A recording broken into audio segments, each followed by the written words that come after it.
What's up, YouTube? Welcome back to another video. Today, I'm going to be reviewing I Am Music by Playboi Carti. This is Playboi Carti's very long-awaited, very anticipated album, fourth album, that dropped earlier this year, 2025. And, I mean, we were waiting for this thing for, like, literally 5 years. And I think we can all agree, or most people can agree, that this album was kind of disappointing upon first listen, and I didn't really give it a chance past that point, but re-listened to it recently again, and I have a lot of opinions on it because there's a lot to talk about on this album. It is like over an hour long. It's like an hour and 16 minutes, I think, not even counting the deluxe. That's like an hour and a half. And I will say every song on here is interesting. While I think the track list is pretty bloated, there are definitely interesting ideas all through this and fun songs throughout this whole thing. And I definitely think it's better than when I first heard it. Now, I don't think it has the Whole Lotta Red effect that Whole Lotta Red had on a lot of people, where they thought it was like amazing after they heard it like 2 years later. But it definitely grew on me quite a bit. This is Carti going into even more of a rage sound, because, you know, Whole Lotta Red started the whole rage subgenre. This is him in a more modern rage sound of, like, a more underground type, just a more underground type rage sound. But, yeah, I think this is very, you know what, let's just get into the tracks. What am I yapping about, man? So, track number 1, Pop Out. I think this is a great introduction into the album. Has a very, like, industrial type beat. Like, it sounds like some machinery or something is the beat of this song, and it's really crazy, and it has a really nice vibe that I like. It's also very aggressive. Carti has a very aggressive voice on this song, and I think it's a big standout on the album. This is a very solid track. Song number 2, Crush. I really like how this song, like, evolves as it goes on. Like, in the beginning, the instrumental and everything is, like, a little basic, but it slowly ramps up and up and up. My only issue with this song is it doesn't really, like, lead to anything. Like, Travis Scott has a feature on here, but he doesn't even have a verse. He just does ad-libs. And then Carti's verse is, like, he has one verse at the end of the song after all this build-up. Like, I feel like he could have used the build-up better. I also really like the choir. I think it's an interesting touch. So yeah, solid song. I just wish it did. I wish it did more. Track 3, K-pop. This was originally titled Ketamine. This was one of the lead singles for the album. I really liked it when it dropped, but now I think the beat is cool, and I like some bars on it, but I think it could have done more, honestly. I really like the music video for it, though, with, like, the bald guy in it, so I think that's pretty cool. Track number 4, Evil Jordan. Once again, this used to be one of the biggest standouts on the album, but at this point, like, it's been so overplayed, and plus, that stupid freaking popular, like, TikTok intro sucks. And then leading into the, like, bah, bah, bah, bah, bah, bah, like, that's been so TikTokified, I just cannot listen to this song anymore. Solid verse, it's just played out, and then, of course, I like the cool, like, little synth type thing, the dun, dun, you know, but overall, not even really stand out for me at this point. Track number 5, Mojo Jojo, with Kendrick on it, which just weird combination, but surprisingly kind of works for this song. I really liked Kendrick's back and forth verse with Carti. Some people think his voice is, like, annoying or, like, really weird on this song, but I kind of like the vibe of it. It adds like a fun, like, it just adds like a fun vibe to the song. And I really like Kendrick's ad-libs on here. I think it adds a lot of character. And Carti has a great verse. This is a pretty standout track for me. I really like this one. Track number 6, though, Philly, I think is extremely basic. It has just your stereotypical essential Travis verse, because like at this point every mainstream rap album needs a Travis verse, even if it's the most basic thing you've ever heard. Like the amount of features that Travis has at this point is insane. And it's just very basic. Cardi kind of carries, and he doesn't even really do that good on this song. Next track, Radar. Really cool beat. I love all of the weird like sounds going on in the background. There's like some spooky things happening. There's like some like horns. There's like a bunch of stuff going on. I wish it did a little bit more though. It's kind of short, but I think Cardi does good on it. I think this is a really good song. Next track, Rather Lie. This is easily the mainstream hit of the album. It has The Weeknd on it, which, you know, adds a good hook, you know. I'd rather lie to lose you. I'd rather, you know. And then I think I like Cardi's, like, melodic, like, higher pitched voice on here. Overall, I wouldn't go back to this that much, though, because I've heard it so many times, but I think this is a good song. Next track, Fine Shit. I don't really have much to say about this one. It's just like a die-lit type vibe. That's really all I got for that. Next track, Backdoor. I don't really... This also has Kendrick on it, and I don't really care for Kendrick's, like, melodic verse on it, with his, like, ooh, and all this, like, stuff he's doing. Like, it's too much. He's doing too much, right? Cool sample, though, I guess. That's really it. There's nothing more, really, about that song. Toxic, I think, has a good start. Cardi's verse is good. It has a good hook. And then Skepta does alright. I'm not too big on Skepta. I know a lot of people go crazy for his verse on Lean for Real. I really like that song, but I think Skepta's verse is kind of like just alright. I just don't really care for Skepta. So Toxic is pretty good, you know. Munyon starts out strong, then Cardi just starts like talking on the beat. Like he's not even really rapping, and it just kind of trails off. He could have done more with that song. He could have flowed better. So, Then we have Crank. This track has great energy from Swamp Izzo. I really like his, you know, like really in your face, yelling out ad-libs on there. Cardi has a great verse, and then, you know, the free throw, Swamp, free throw, Swamp Izzo, free throw. Like, that's iconic, bro. That's hard. Crank is really good. I really like that song. Then we've got Charge Dem Hoes a Fee, which just with the track list, or with the feature list alone, sounds like it would be a banger. But I think it's just pretty good. Future, Cardi, and Travis are on this song, and they all do their thing. They all deliver good verses, and the beat is hard. It's a solid hit, but I wouldn't go back to it too much. They're not really doing anything new or crazy with that. Next song, Good Credit. There's a good Cardi verse on here. Kendrick's verse is okay, and I like Cardi's, like, back and forth with his, like, evil voice or whatever. I think that's pretty solid. Next track, I See You Baby Boy. This is just a decent melodic Cardi song. I don't really care for it too much, honestly. I think it's alright. Wake Up Filthy has a decent Cardi and Travis verse, and I don't know why this beat just gives, like, main character energy. Like Cardi just thinks he's, like Batman or something rapping on this. I don't know, it's alright. I'll handle it. I'll handle it. That was my mom, you know. Next track, Jumpin'. I think this song has good oh yeah, this has Uzi on it, which I was like, woo, when I saw this, you know.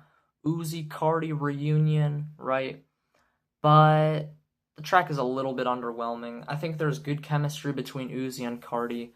Uzi's verse is really good. It's really fun. I really like it. It's like one of my favorite verses, but it's so short. And the song is so short. They don't even really get to do anything on here. You know, I really like the, like, Tony Tiger, great. I really like that part.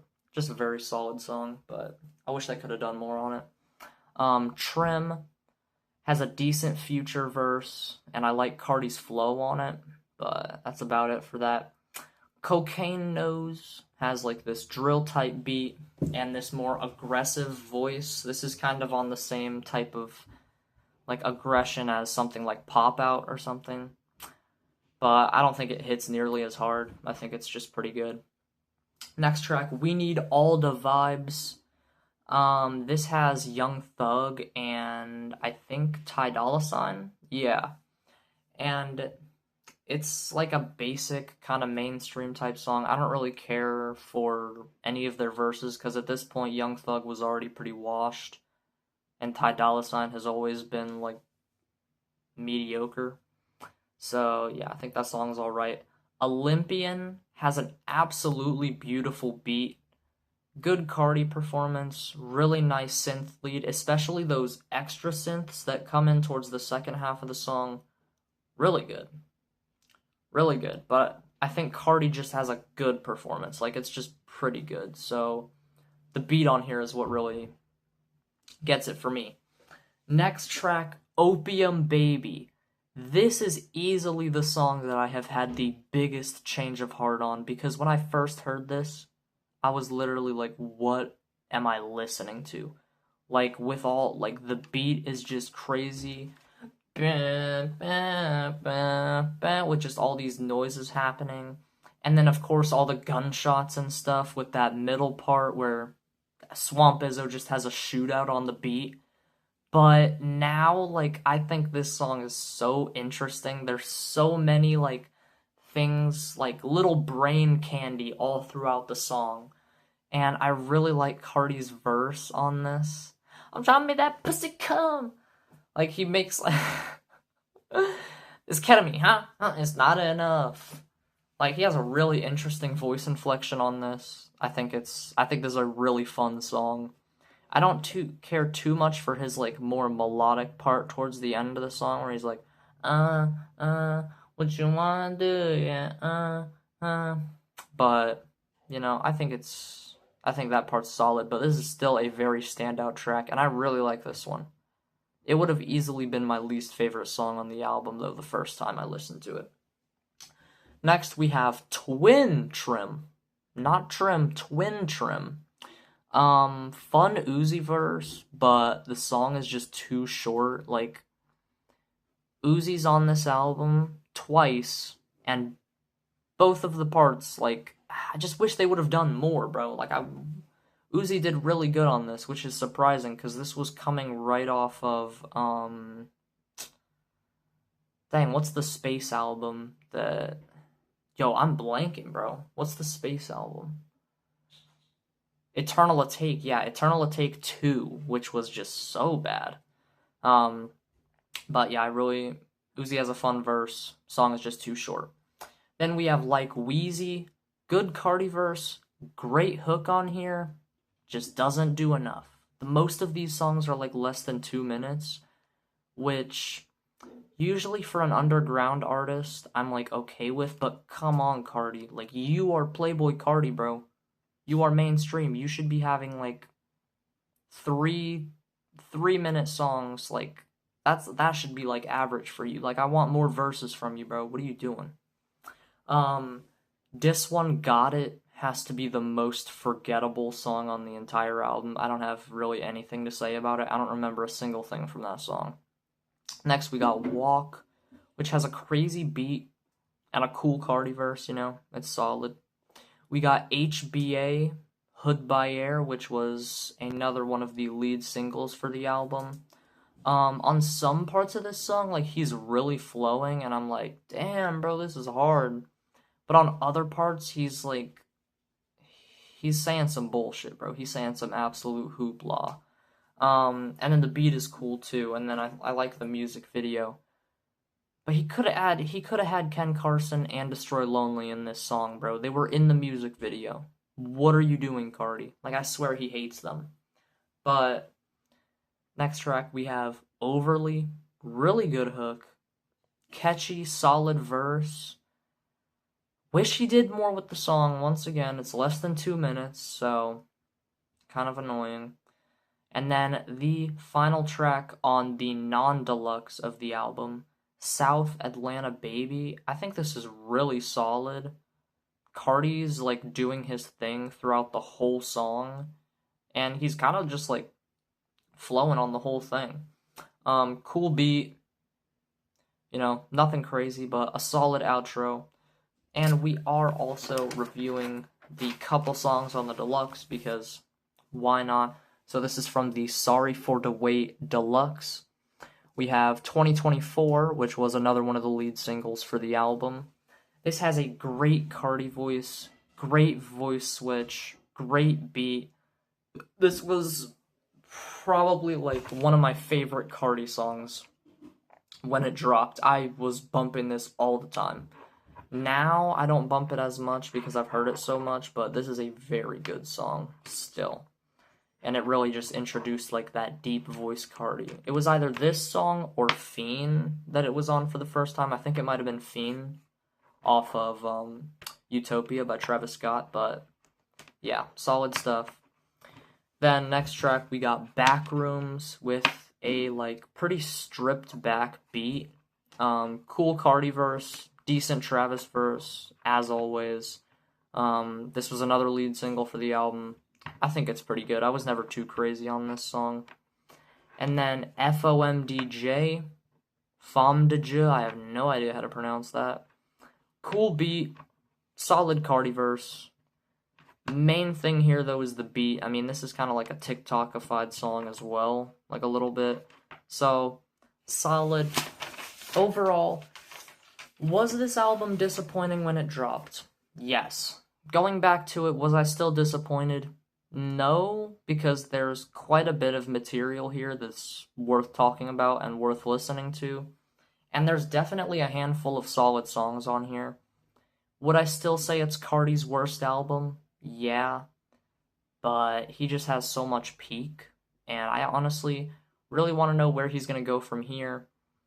Overall, this album is like a cool, like, 7 out of 10. Because there's a lot of filler, but realistically, well, no, there's not a lot of filler. There's a lot of songs. But I would say the only songs that are just, like, mid or, like, boring, there's only, like, 5 boring songs out of, like, all 30 of these. So I think that's pretty solid. I think that deserves, like, at least a low 7. And there's some solid songs on here, so it's something cool. It's something alright. Was it worth waiting 5 years for? Hell no. But still, solid stuff. I still like it. Favorite tracks on here, if I was to give a top 5, Opium Baby is my number 1. Which, kind of crazy, but really like that song. Alright. My number 2 would be Pop Out. Just really like that song, right? Number 3, Crank. Number 4, Mojo Jojo. Honestly, I just really like the back and forth with Kendrick and Cardi. I think they pair really well on this song. And then 5th, I'll go... what would I say for 5th?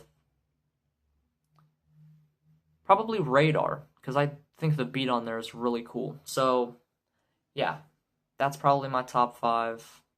Opium Baby, Pop Out, Crank, Mojo Jojo, Radar. All really solid songs. And yeah, I would give this album a low 7 out of 10, like a 7.3 or 7.4, something like that. If you haven't listened to this album, how this dropped like pretty much a year ago at this point. It's like we're in December, so, and I know I'm really late to this review, but whatever, crucify me, I don't care. Yeah, tell me if there's anything, well, if you made it this far, tell me if there's anything you want me to review in the future, and I will definitely check that out. I'm always looking for suggestions, so I will catch you in the next video. Hopefully you like this review. If not, I don't care. Bye-bye.